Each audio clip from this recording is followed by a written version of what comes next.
Días. Buenos días a todos nuevamente. Dios les bendiga a todos.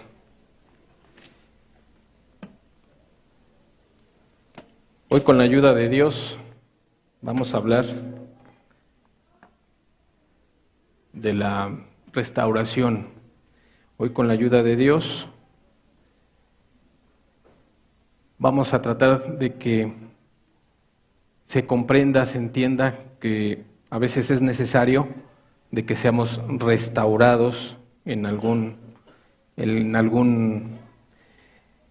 punto de nuestra vida, en alguna área de nuestra vida.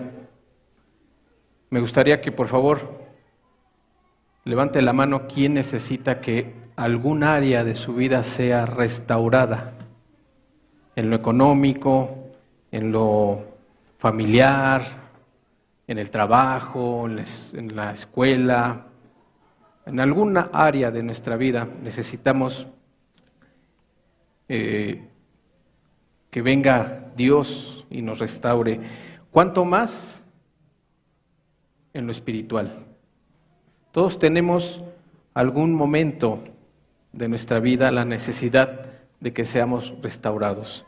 Y hoy, con la ayuda de Dios, pues vamos a ponernos en sus manos para que Él venga a restaurar lo que haya de ser restaurado.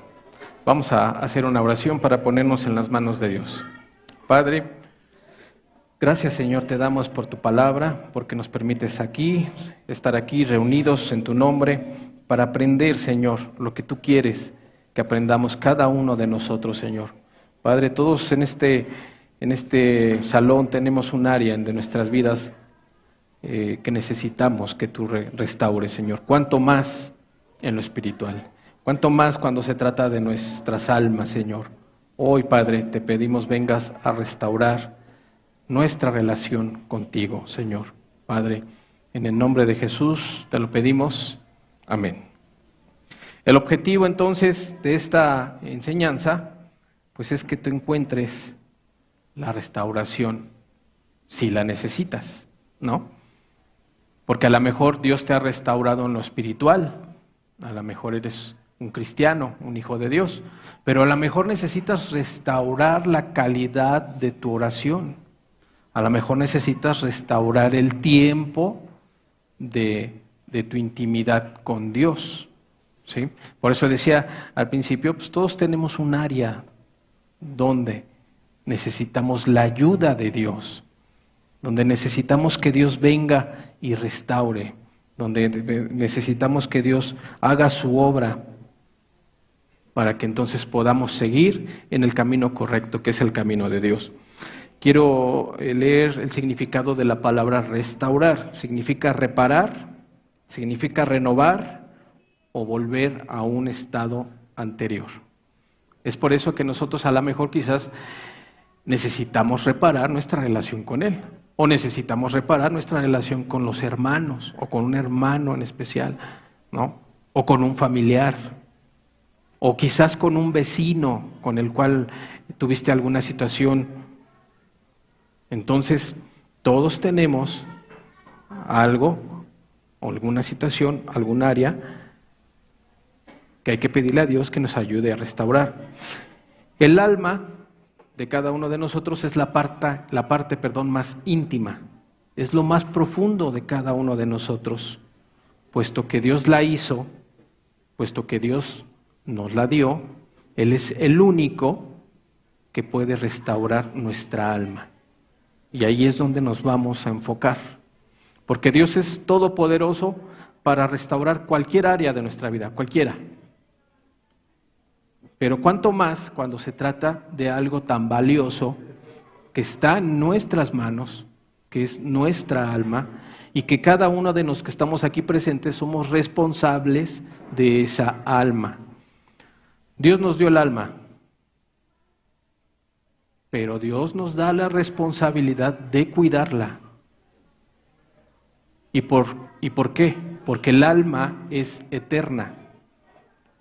Por decir algo, nuestro cuerpo físico, nuestra carne, nuestros huesos, todo eso, por llamarlo de alguna manera, es el envase. Pero dentro de ese envase está lo más precioso. Es donde se vertió o donde vertió Dios el alma. Es ahí donde están nuestras emociones, es ahí donde está nuestra mente, la inteligencia que Dios nos ha dado. Es ahí donde está nuestro corazón. Es ahí donde están las emociones. Entonces es justo lo que tenemos que cuidar, porque el cuerpo, el envase, aquí se va a quedar y va a volver al polvo del cual fuimos creados. Pero el alma, cuando muramos, eso es lo que va a ser juzgado. Eso es de lo cual nosotros vamos a entregar cuentas a Dios de qué hicimos. Porque nosotros ya no podemos culpar a nuestra carne. Es que mi carne fue la que me venció, es que mi carne era la que le gustaba el pecado, es que mi carne es la que me llevaba a ser adúltero, es la que me llevaba a ser borracho, a mentir. No podemos ya decir eso, porque sobre la carne está el alma, porque ahí radica tu inteligencia, ahí radica tu razón, que nos ha sido dado para ocuparlo. ¿Para qué? Para buscar lo bueno, para buscar lo mejor para ti, para buscar lo mejor para tu alma. Y cuando lo entiendes, es cuando empiezas a cuidar tu alma, porque es la que va a vivir eternamente y para siempre. Y solamente hay dos caminos, solamente hay dos lugares a la cual el alma va a estar, con Dios o sin Dios, ¿no? Pero todo depende de cómo cuidemos esa alma, de cómo la hayamos cuidado, de cómo vivimos, de qué hicimos, ¿no? Entonces es algo importante. Y eso es lo primero que tenemos que entender. Eso es lo primero que tenemos que entender, que tenemos que fortalecer, tenemos que cultivar nuestra relación con Dios. Y si tú no tienes esa relación con Dios, pues entonces es buscar esa restauración, es buscar eso, como leíamos, esa reparación o esa renovación de una relación con Dios, si la perdiste. Y si nunca la has tenido, pues es el tiempo y es el momento de que busques esa relación con Dios. Porque la relación con Dios es lo que nos va a llevar a estar bien con Él. Porque si nos dejamos llevar por el envase, por la carne, pues a tu carne y a la mía le gusta el pecado, le gusta la maldad, ¿sí? Y si te dejas llevar por eso, entonces, pues el destino está marcado, el destino está señalado. Si tú te dejas llevar por la carne, eres carnal, pues entonces el destino no va a estar con Dios, porque Dios es espíritu, Dios es espíritu, es espiritual. Entonces, Él no le interesa tu carne, Él le interesa, en el buen sentido de la palabra lo digo, le interesa más tu alma. Le interesa tu alma porque tu alma es la que va a estar con Él eternamente o sin Él, dependiendo de nuestras decisiones y dependiendo cómo vivamos esta vida. Vamos a tomar de la Escritura. Vamos a tomar como ejemplo tres pasajes. Vamos a leer primero Esdras. Vamos a leer Esdras capítulo 3. Vamos a leer los versículos 2 al 3. Dice: entonces se levantaron Jesua, hijo de Josadac, y sus hermanos los sacerdotes, y Zorobabel, hijo de Salatiel, y sus hermanos, y edificaron el altar de Dios de Israel para ofrecer sobre él holocaustos, como está escrito en la ley de Moisés, varón de Dios. Versículo 3, y colocaron el altar sobre su base, porque tenían miedo de los pueblos de las tierras, y ofrecieron sobre él el holocaustos a Jehová, holocaustos por la mañana y por la noche. Versículo 8, por favor. En el año segundo de su venida a la casa de Dios en Jerusalén, en el mes segundo, comenzaron Zorobabel, hijo de Salatiel, Jesua, hijo de Josadac, y los otros, sus hermanos, los sacerdotes y los levitas, y todos los que habían venido de la cautividad a Jerusalén, y pusieron a los levitas de 20 años arriba para que activasen la obra de la casa de Jehová. ¿Sí? En el año 538 antes de Cristo, más o menos en ese año es lo que acabamos de leer, ¿sí? Zorobabel formó parte de la primer oleada de judíos cautivos que regresaron a Jerusalén de Persia y empezaron a restaurar el templo. Un poco de contexto: a causa del pecado, a causa de la desobediencia del pueblo de Judá y también de Israel, habían sido cautivos, habían sido castigados de alguna manera por Dios a causa de su rebeldía, a causa de no tomar en cuenta la palabra de Dios, a causa de no vivir bajo la Escritura, bajo los mandamientos de Dios. Entonces Dios manda juicio a su pueblo amado, y entonces manda a los persas, a los babilonios, y los capturan. Al pueblo de Israel, al pueblo de Judá, se los llevan cautivos a sus tierras, ¿sí? Entonces, ya cautivos, por la mano de Dios y por la misericordia de Dios, Dios empieza a obrar en los reyes paganos, en los reyes de Babilonia, y pone en su corazón dejar libres a cierto número de israelitas, de judíos, para que regresaran a su tierra. Entonces, el primer grupo, por llamarlo así, la primer oleada de judíos que regresaron a Jerusalén fueron comandados o liderados por Zorobabel, ¿sí? Que fue en el año 538 antes de Cristo. Pero es interesante ver que cuando regresaron a Jerusalén, lo primero que hicieron fue restaurar el altar, ¿sí? Vamos a Esdras, ahora en el capítulo 7, por favor. Vamos a leer del 6 al 10.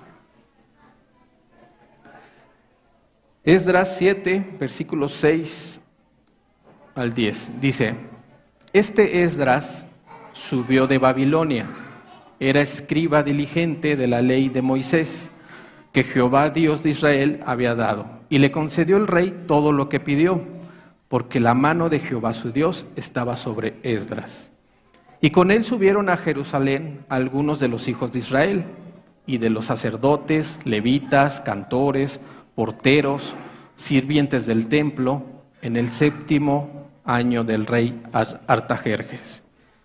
Y llegó a Jerusalén en el mes 5 del año 7 del rey, porque el día 1 del primer mes fue el principio de la partida de Babilonia, y al 1 del mes 5 llegó a Jerusalén, estando con él la buena mano de Dios. Versículo 10. Porque Esdras había preparado su corazón para inquirir la ley de Jehová y para cumplirla y para enseñar en Israel sus estatutos y decretos. En el año 458 antes de Cristo, Esdras formó parte de la segunda oleada de los cautivos que regresaban a Jerusalén. Y es interesante ver que esa segunda oleada comandada por Esdras restauraron el culto a Dios. Ya estaba restaurado por los primeros judíos que regresaron a Jerusalén el altar. Entonces Esdras regresa, o mejor dicho, sale del cautiverio y regresa a Jerusalén, y entonces ya con el altar edificado, él restaura el culto a Dios, enseñando a los levitas, enseñando la palabra de Dios, organizando a los cantores, organizando a todos los que servían para el culto de Dios. Ahora vamos, por favor, al libro de Nehemías, en el capítulo 2. Nehemías 2, vamos a leer del versículo 11 al 17, por favor. Nehemías 11 dice, llegué pues a Jerusalén y después de estar allí 3 días, me levanté de noche, yo y unos pocos varones conmigo, y no declaré a hombre alguno lo que Dios había puesto en mi corazón que hiciese en Jerusalén. Ni había cabalgadura conmigo, excepto la única en que yo cabalgaba. Y salí de noche por la puerta del valle hacia la fuente del dragón y a la puerta del muladar, y observé los muros de Jerusalén que estaban derribados y sus puertas que estaban consumidas por el fuego. Pasé luego a la puerta de la fuente y en el estanque del rey, pero no había lugar por donde pasase la cabalgadura en que iba.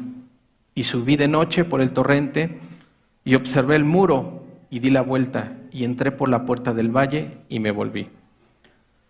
Y no sabían los oficiales a dónde yo había ido, ni qué había hecho, ni hasta entonces lo que había declarado yo a los judíos y sacerdotes, ni a los nobles y oficiales, ni a los demás que hacían la obra.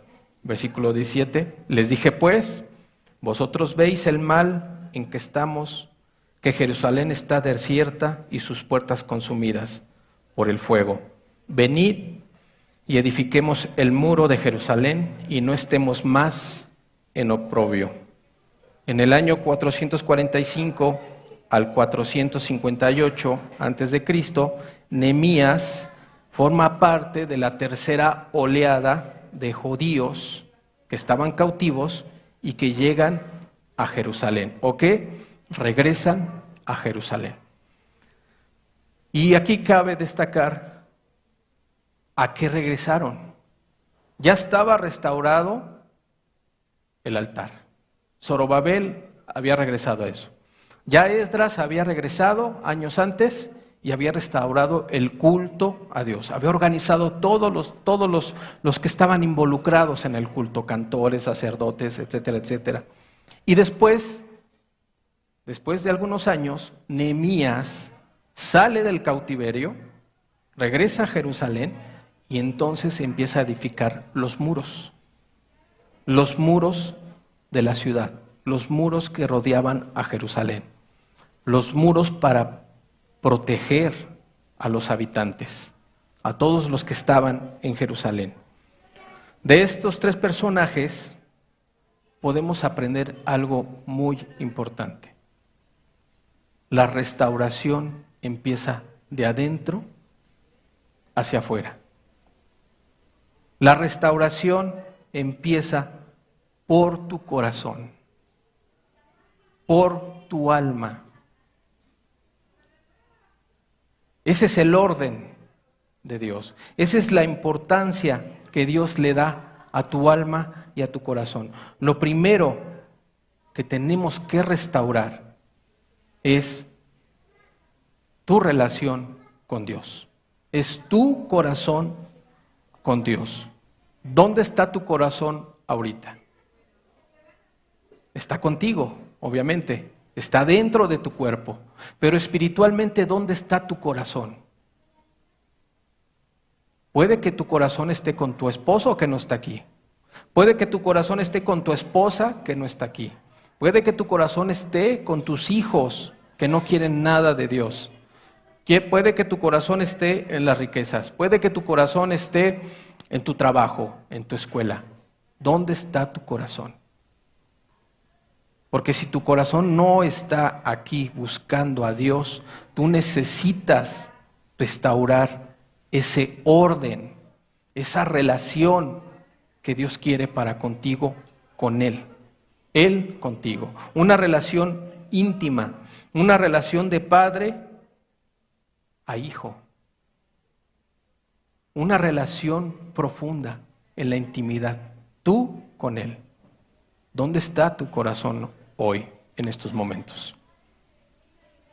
¿Está con Dios? Qué bueno. Hay que fortalecer esa relación, porque dice la Escritura que el que crea estar firme, mire que no caiga. Nos lleva a un estado de vigilancia, de velar, de no apacentarnos, de no dormirnos. Entonces lo que Dios quiere es que fortalezcamos esa relación. Pero si tu corazón no está aquí, contigo, buscando a Dios, es lo que tú necesitas restaurar. Es que Dios quiere que tú pongas en orden tus prioridades. ¿Cuál es tu prioridad? ¿Cuál es tu prioridad mayor? La número 1, ¿cuál es? Debe ser, según lo que acabamos de leer y según la voluntad de Dios, tu relación con Él. Porque de ahí se desprende todo. De ahí. Porque dice la Escritura, buscad primero el reino de Dios. Fíjate, primero el reino de Dios y no solo eso, y su justicia. La justicia de Dios en mi vida. Lo que me lleva a ser justo ante sus ojos de Dios. Lo que me lleva a andar en el camino correcto. Dice, busca primero el reino de Dios y su justicia, sé justo. Y entonces todo lo demás será añadido, todo. Y cuando dice todo, pues es todo. Y espero que no estemos pensando en riquezas, sino más bien a lo que Dios se refiere es tu familia. Porque ¿quién es el primero, quién es el interesado en que tu familia esté con Dios? El primer interesado es Dios. El que tu esposo, tu esposa, tus hijos estén en el camino correcto, el primer interesado es Dios. ¿Por qué? Porque Él no quiere que nadie se pierda, sino que todos procedan al arrepentimiento. ¿Y tú que estás aquí? Pues es que Dios ha empezado por ti, porque toda tu familia no está aquí, pero tú sí. Entonces la bendición de Dios quiere que fluya a los tuyos por medio de ti. Entonces es importante que estemos bien, que esa restauración sea profunda, sí, es que la necesitas. Y si tú estás bien con Dios, entonces lo que Dios quiere es que fortalezcas esa relación con Él, de manera que tú como cristiano puedas decir que no te importa tu papá, que no te importa tu mamá, que no te importan tus hijos, que no te importa tu esposo, que te importa Dios por sobre todos ellos. Porque la Escritura es clara, si tú o yo amamos más a nuestros padres, a nuestros hermanos, a nuestros hijos, entonces no podremos ser sus discípulos. ¿Sí lo dice así o no? Entonces, es importante que lo entendamos. Que si yo tengo el corazón de buscar a Dios por sobre todas las cosas y mi esposo o mi esposa no quieren, perdóname, te dejo todo para que desayunes, todo para que estés bien y me voy a escuchar la palabra de Dios. Que si mis hijos no quieren estar aquí, pues hijo, si ya eres mayor de edad, eres responsable de tus decisiones y tú sufrirás las consecuencias, pero yo voy a buscar a Dios. Que si mis hijos están en una edad de crianza, pues me los traigo. Porque ¿quién es la autoridad entonces? Porque ni modo que nuestros hijos de 12, 13 años no quieran venir y yo les diga, sí, hijo, quédate. Entonces, ¿dónde está mi labor y mi trabajo como papá? Entonces es bien claro y bien importante tener bien claro el orden de Dios y lo que Dios pide de cada uno de nosotros. Y allí es justo cuando ocupas la fe. Porque cuando nadie de tu casa quiere, pero tú quieres, es porque tú le crees. Y eso se llama fe. Aunque tú no puedas ver a Dios, lo sientes, ¿o no? Aunque nosotros no podamos ver el viento, lo sentimos, ¿o no? Dios está presente. Y Dios quiere que tú tengas una relación con Él, una relación de intimidad. Por eso es importante que si hay una área, y sobre todo la espiritual, que tengamos que restaurar, que lo pongamos en las manos de Dios, que es el único que nos puede restaurar hacia con Él. Ahora, ¿todo esto es fácil? No, no, es bien difícil. Es difícil, es imposible para nosotros. Pero si tú le crees a Dios, es lo único que necesitas para que Él meta su mano y te dé la fuerza que a veces nos falta. Y que te dé la fortaleza que a veces también nos falta para tomar este tipo de decisiones. Porque si tú dejas a tu esposo que no quiere y a tu esposa que no quiere estar aquí, eso no es una decisión fácil y que muy probablemente te va a meter en problemas con él o con ella.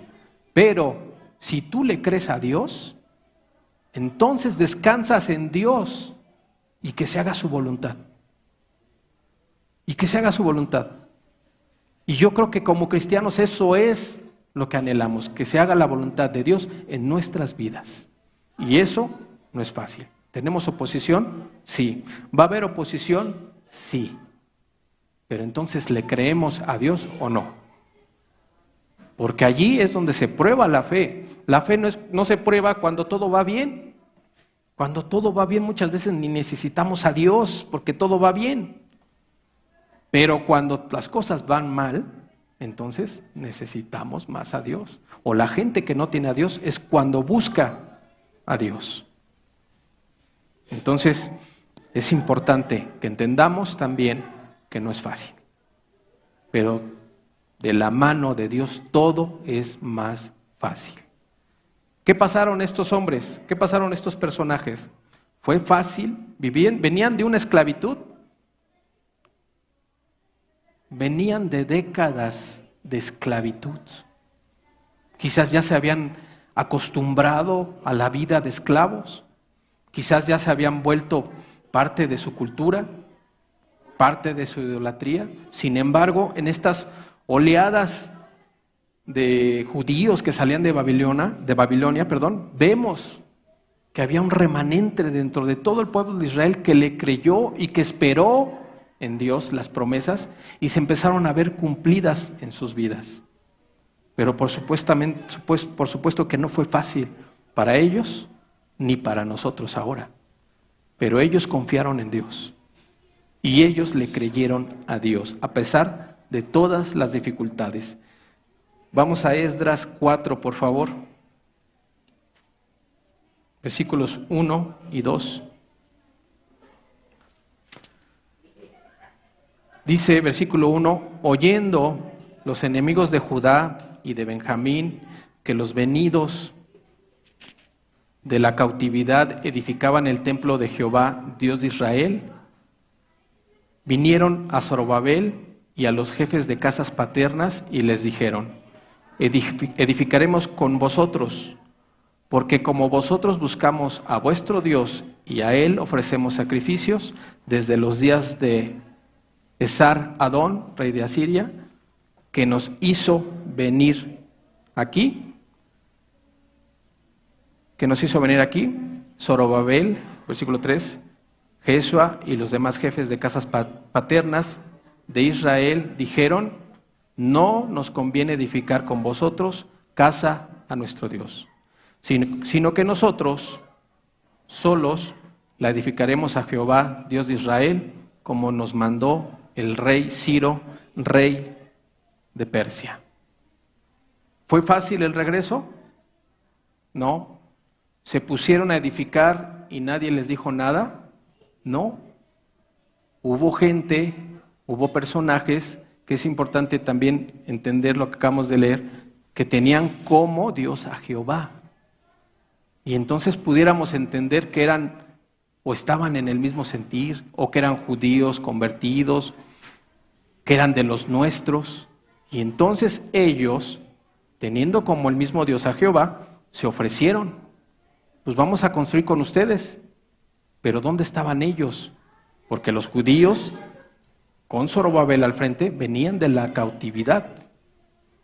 Y estos que se acercaron a ellos, dijeron, queremos construir con ustedes, porque tenemos a Dios, como el mismo Dios. Ellos eran parte de la gente que se quedó,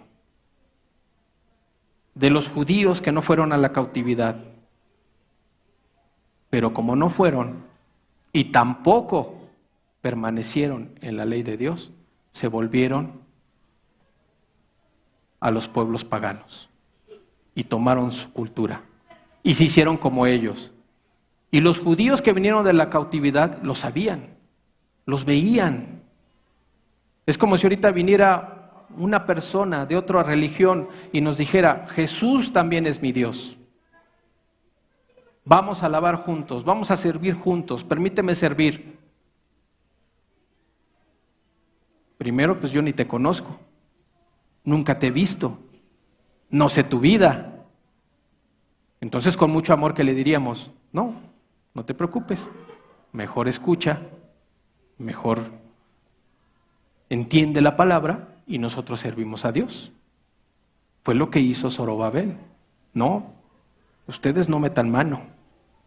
Nosotros vamos a hacer la obra que Dios nos encomendó. Nehemías 2, por favor. Nehemías 2:19. Dice, pero cuando lo oyeron Sanbalat, Horonita, Tobías, el siervo amonita, y Gesem, el árabe, hicieron escarnio de nosotros y nos despreciaron, diciendo, ¿qué es esto que hacéis vosotros? ¿Os rebeláis contra el rey? Entonces, aquí vemos la oposición. Versículo 20. Y en respuesta les dije, el Dios de los cielos, Él nos prosperará, y nosotros sus siervos nos levantaremos y edificaremos, porque vosotros no tenéis parte, ni derecho, ni memoria en Jerusalén. Entonces también Nehemías sabía quiénes eran, y no eran del pueblo de Dios. Y si seguimos leyendo, vamos a ver cómo estos personajes que no eran del pueblo de Dios intentaron detener la obra. Y mandaron cartas al rey de Babilonia diciéndoles que estos que están edificando, los judíos, querían edificar para proclamar por rey a Nehemías y entonces rebelarse ante el rey de Babilonia. Es como si declararan su independencia y ya no se sujetaran a un rey. Eso el pueblo pagano le vendió esa idea al rey de Babilonia. No estaba fácil, no fue fácil para ellos.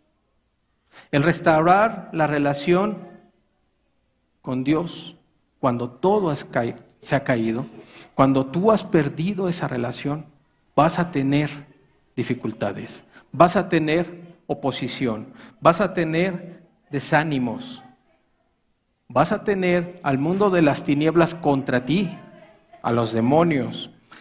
Vas a tener dudas, pensamientos, personas adversas, comentarios, desánimos, que te van a apartar y te van a tratar justo de desanimarte en tu búsqueda de una restauración con Dios. Todos estamos en ese riesgo, todos hemos pasado por ahí. Pero ellos, estos judíos, le creyeron a Dios. Y le dijeron, no me importa lo que vengas a decir. Y vamos a suponer, ¿qué sentiríamos nosotros ante esas amenazas? Cuando estamos haciendo la obra de Dios y vienen y nos dicen, y nos amenazan, y nos desaniman, y nos meten dudas, ¿qué sentiríamos? A lo mejor dijéramos, no, pues mejor ahí lo dejo. O a lo mejor digo, no, mejor me regreso a la cautividad, allá donde tenía todo, y no me metía yo en problemas, ¿no? ¿O qué actitud tomaríamos? O dijéramos, no me importa, yo sé que Dios me ayudará porque estoy haciendo la voluntad de Dios. Y esa debería ser nuestra garantía, que estamos haciendo la voluntad de Dios. Y entonces que todo el mundo venga contra nosotros. Y entonces que todos los demonios vengan contra nosotros. Porque no hay que tenerle temor al diablo, hay que temerle a Dios. Porque Dios es el único que nos puede mandar al infierno o al cielo, dependiendo de nuestra vida en esta tierra. Él es el único, al único que hay que temerle, porque los demonios solamente van a hacer lo que Dios le permita que hagan. Hay que temer a Dios. A Él es el único. Y ellos, los judíos que estaban edificando, que tenían esta gran obra en sus manos, lo tenían claro. No me importa lo que vengas a decirme. Aún con que vengas y me causes temor, pues yo confío en Dios. Y no me importa. Aún hayas mandado cartas al rey de Babilonia diciéndome que yo me voy a rebelar, mintiendo, no me importa. Y vemos la mano de Dios, porque el rey de Babilonia no le creyó y dejó que siguieran la obra. ¿De dónde eran estos enemigos? ¿De dónde venían? Vamos a Esdras 4, por favor. Regresemos a Esdras, capítulo 4, versículos 9 y 10. Dice versículo 9, en tal fecha escribieron Rehum, canciller, y Simsai, secretario, y los demás compañeros suyos, los jueces, gobernadores y oficiales, y los de Persia, de Erec, de Babilonia, de Susa, esto es, los elamitas, y los demás pueblos que el grande y glorioso Asnapar transportó e hizo habitar en las ciudades de Samaria y las demás provincias del otro lado del río. ¿Quiénes eran estos que venían a tratar de desanimar a los judíos? Era gente pagana, era gente que no era judía.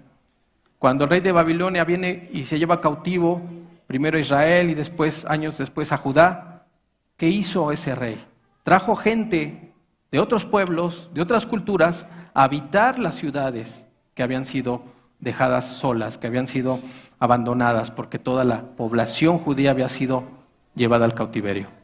Entonces, para no dejar esas ciudades solas y para que atendieran la tierra y la tierra siguiera produciendo, el rey de Babilonia trae gente de aquí, trae gente de allá, gente pagana, gente que no era judía, gente que tenía muchos dioses.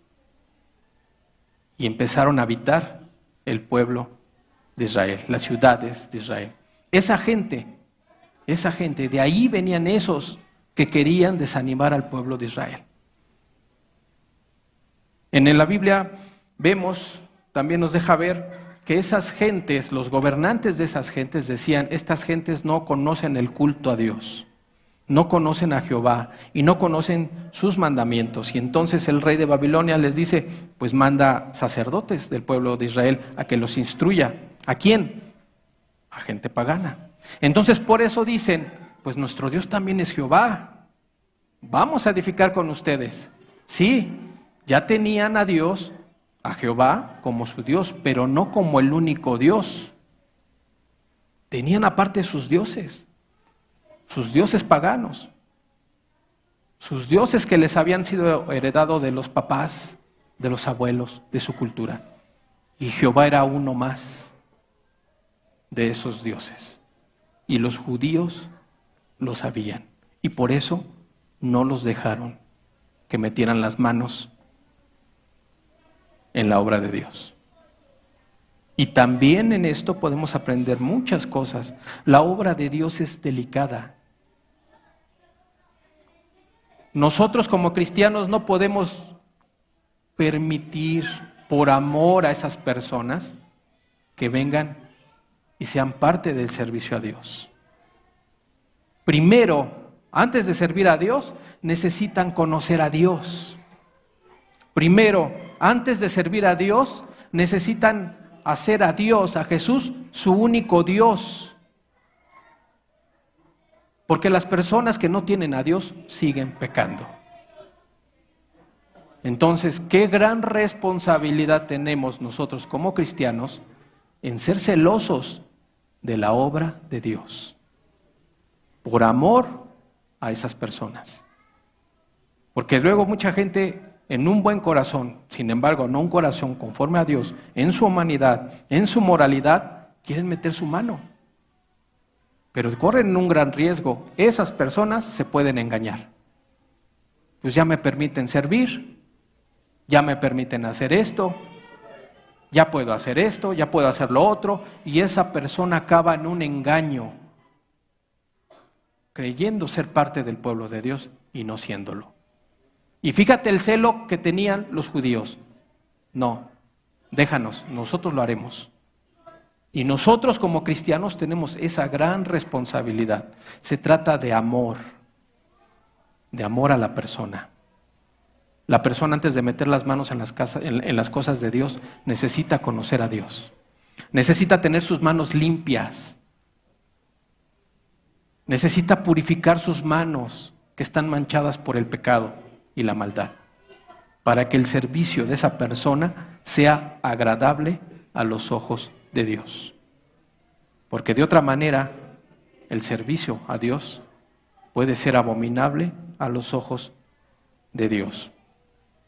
Estos personajes eran gente que no conocían a Dios. Era gente que quizás conocían los mandamientos de Dios, pero no los vivían. Vivían como mejor les parecía. Y vuelvo a repetir, entre nosotros puede haber gente que por el simple hecho de congregarse cada 8 días piense que es cristiano. Pero eso no es así. La Biblia dice que no es así. La Biblia dice que el que ama a Dios, ama y cumple y vive sus mandamientos. Entonces, si tú estás aquí y amas a Dios, pues entonces tú ya vives como Dios manda, ¿no? Y si tú encuentras que no es así, pues entonces qué bueno que te des cuenta, para que entonces busques esa restauración con Dios, para que entonces busques ese perdón de tus pecados para con Dios.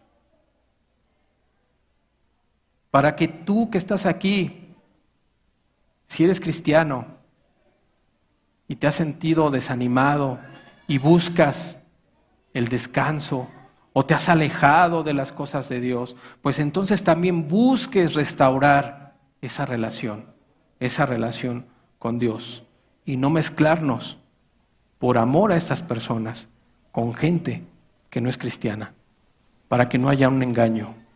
Y esto no es exclusión, esto es amor, porque allá afuera en las religiones, allá afuera en las denominaciones, a cualquiera que entre, pásale hermanito, o los quieren bautizar luego, y la persona se engaña y dice, pues ya me dicen hermano, ya soy miembro, ya soy parte del cuerpo, ya todos me llaman hermano. ¿Y saben qué? Acallan su conciencia, apacientan su conciencia. Y lo que quería hacer el Espíritu Santo es bloqueado o estorbado por nuestra torpeza, por un desconocimiento de la palabra de Dios, por un humanismo que tiene que ser echado de la iglesia, porque el humanismo es contrario a Dios, porque en el humanismo el centro de todo es el hombre, por eso es humanismo. Y en el cristianismo, pues el centro de todo es Cristo, y todos nosotros y todas nuestras decisiones alrededor de Cristo. Eso es ser cristiano. Entonces, nosotros como pueblo de Dios debemos echar fuera de nosotros el humanismo, porque es diabólico, porque el centro de todo no es el hombre, el centro de todo es Dios. Debemos poner nuestra mirada en Jesús y no en los hombres. Zorobabel, Esdras y Nehemías nos enseñan que la restauración es desde dentro hacia afuera. La restauración de mi relación con Dios es desde mi corazón, es desde lo más profundo de mi corazón, y todo lo demás se va a irradiar hacia afuera. Todo lo demás va a ser consecuencia de esa relación, de esa intimidad con Dios. Es así, no es al revés. No puedo yo estar buscando arreglar mi matrimonio cuando no estoy bien con Dios. No va a pasar, van a ser meros esfuerzos humanistas y morales en tratar de llevarme bien con mi esposo o mi esposa, pero no tengo el amor de Dios dentro de mí. ¿Cómo voy a perdonar a mi esposa o a mi esposo? ¿Cómo voy a pasar por alto la ofensa? ¿Cómo lo voy a amar? ¿Cómo lo voy a acercar a Dios? La restauración tiene que ser de tu corazón, para que entonces tu corazón limpio entre el Espíritu y te dé ese poder de perdonar lo que para el hombre es imperdonable. Que te dé ese poder de bendecir a tus enemigos, de bendecir a los que te maldicen, de amar a tus enemigos. Eso es imposible para el hombre carnal, para el hombre que no tiene a Dios.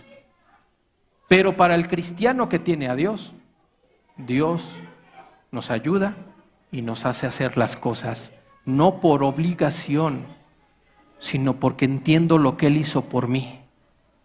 Y si yo me digo cristiano, o sea, imitador de Él, entonces, pues tengo que imitarlo en todo. Si Él perdonó, pues yo tengo que perdonar. Pero en tu carne, eso es imposible. Por eso necesitamos a Dios morando en nuestros corazones, para que Él nos dé el poder de amar y de perdonar. Ese es el orden de Dios. Porque ahora el templo de Dios somos nosotros. Ahora el altar de Dios está en tu corazón.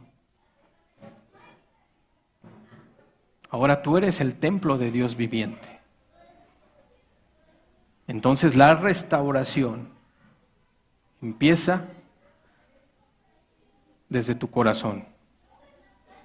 Al principio, cuando les dije que levantaran las manos a todos aquellos que tenían un área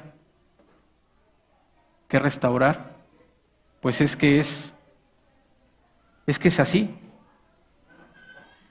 Todos tenemos un área que necesitamos que Dios venga y restaure. Pero la primer área que Dios quiere restaurar en ti es tu corazón, es tu relación con Él. Es el altar que vino y restauró Zorobabel. En un templo de piedra, pero ahora el templo es tu carne, eres tú, donde mora el Espíritu de Dios. Si eres cristiano. Y si no, pues Dios lo que quiere es que Él venga a morar en ti.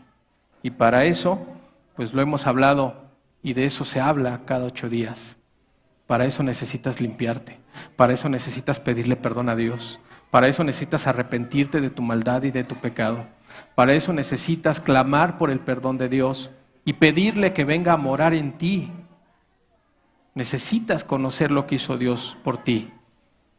Necesitas entender que Jesús, sin ninguna necesidad, vino y murió por ti. Y entonces eso, con la ayuda de Dios, va a causar en ti gratitud. Y por gratitud servimos a Dios. Porque ¿qué le podemos dar a Dios? Absolutamente nada tenemos para darle. Somos polvo. ¿Qué le podemos dar si Él nos creó? ¿Qué le daremos? No le podemos dar absolutamente nada, pero lo que sí podemos darle es nuestro corazón, y es lo único que Él te pide, tu corazón, no hay más. Dios a los cautivos, a los que habían sido llevados esclavos a Babilonia, les hizo una promesa. Vamos a Jeremías, por favor. Jeremías 29.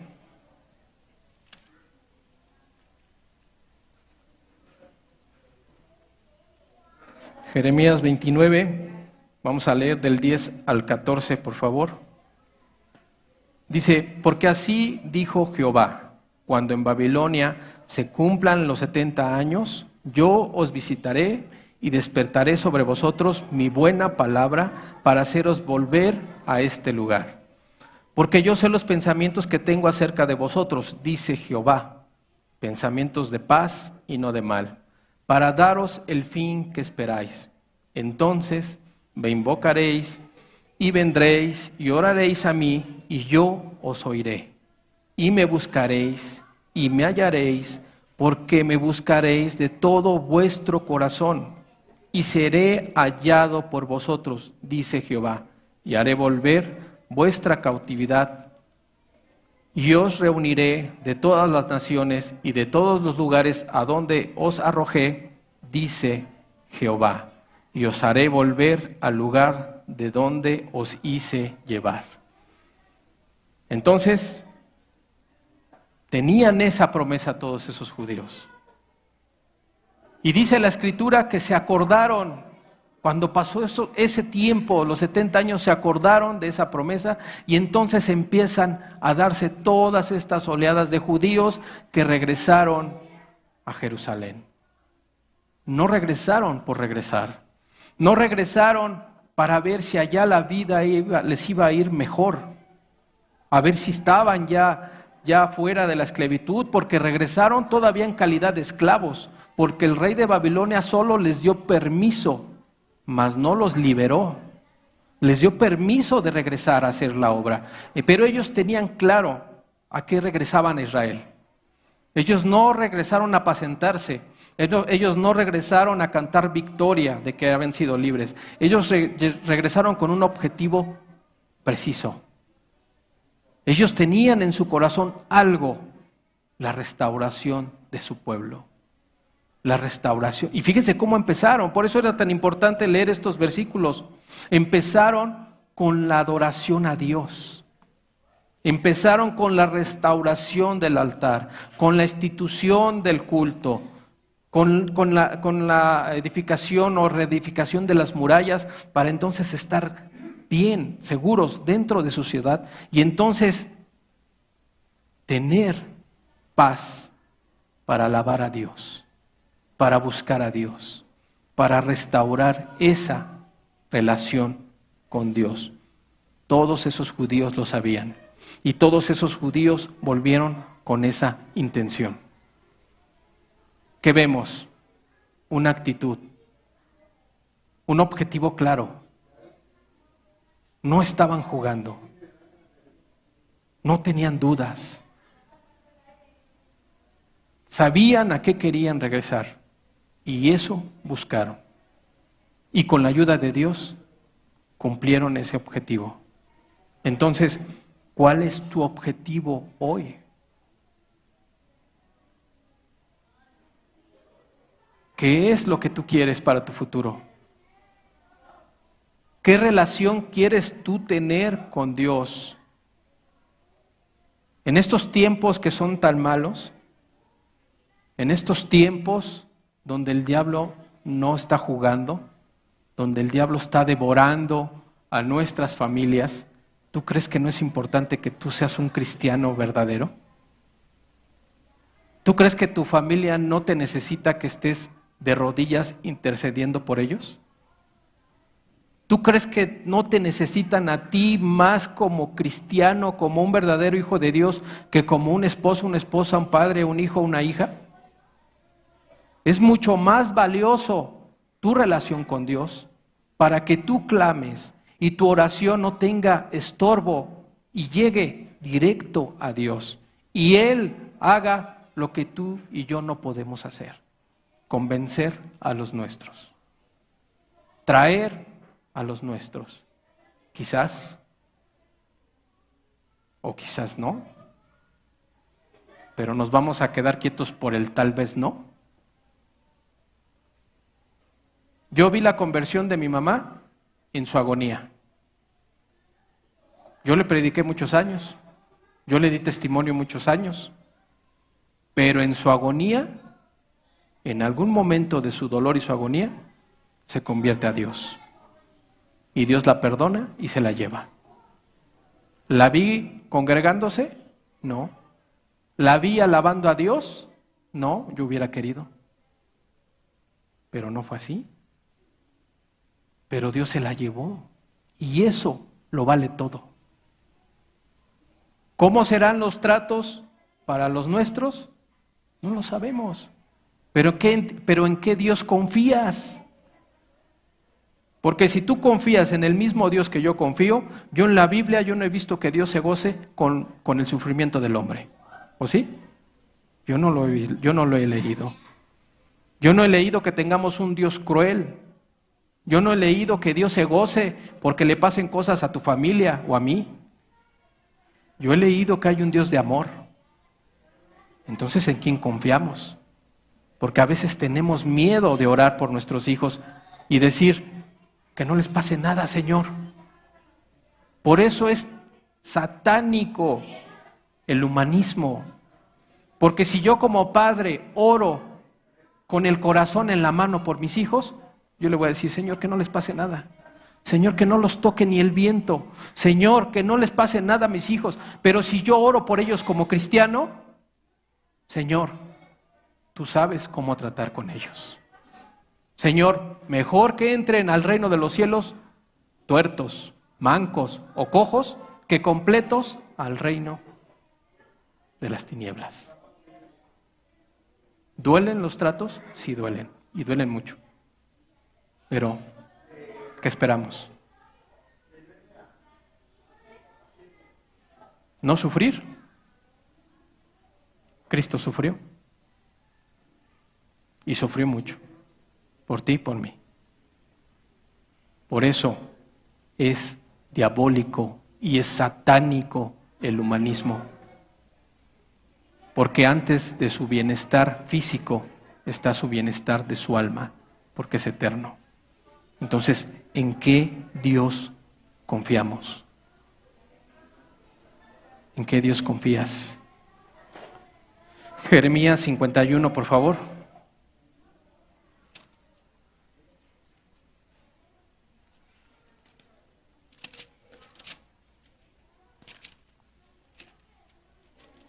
Jeremías 51, versículo 5, por favor.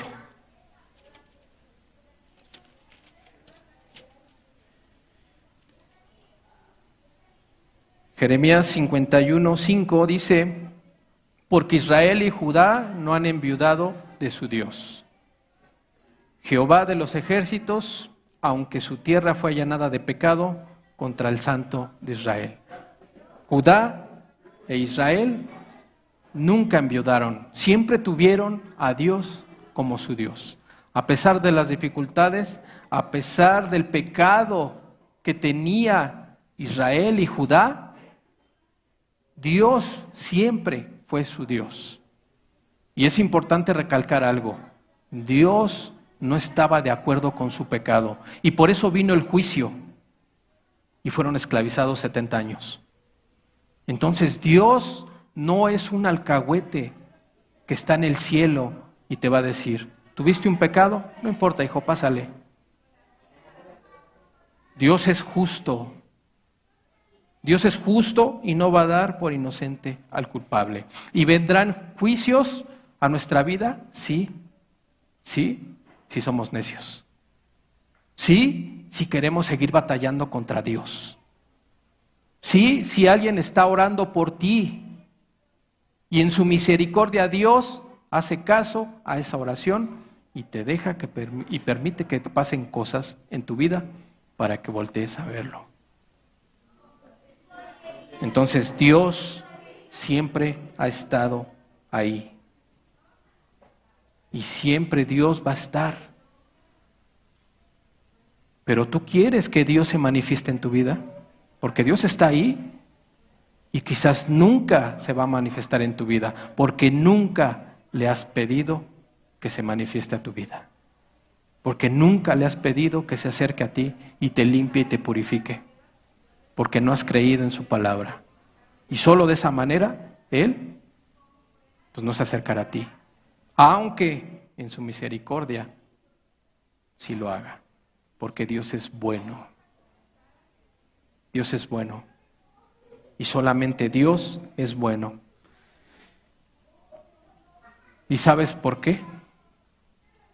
Vamos a ver qué nos dice el Salmo 103 y con esto terminamos.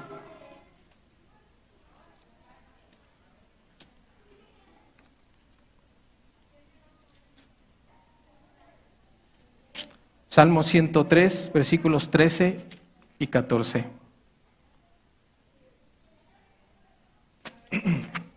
Salmo 103, versículo 13 dice: como el Padre se compadece de los hijos, se compadece Jehová de los que le temen.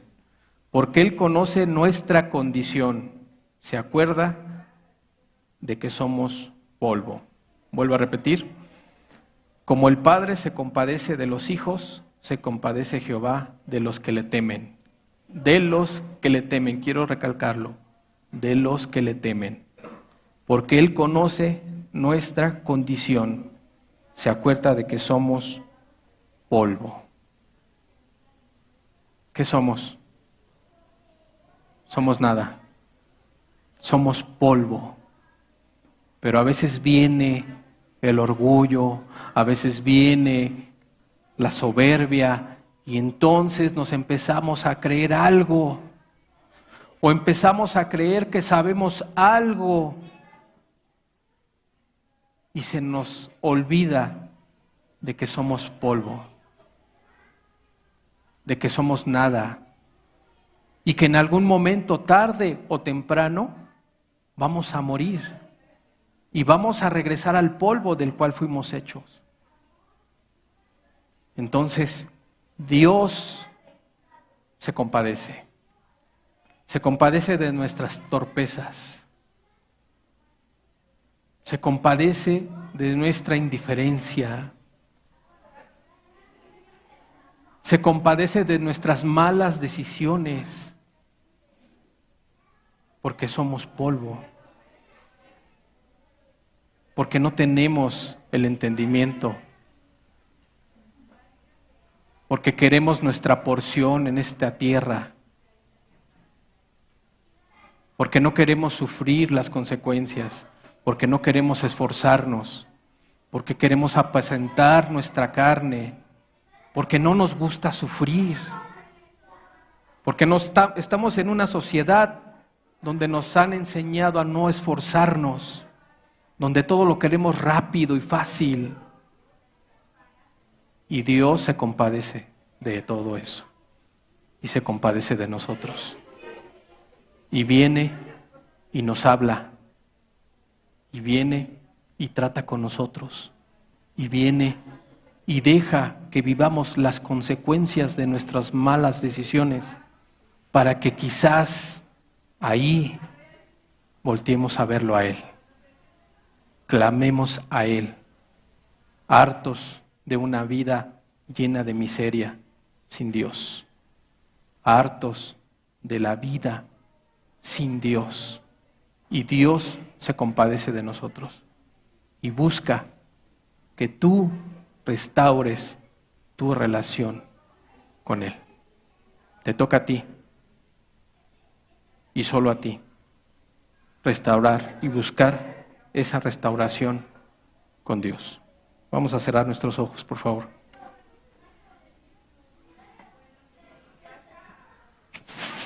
Padre, en el nombre de Jesús te pedimos que vengas y restaures todo lo que ha destruido el diablo en nuestras vidas, Señor.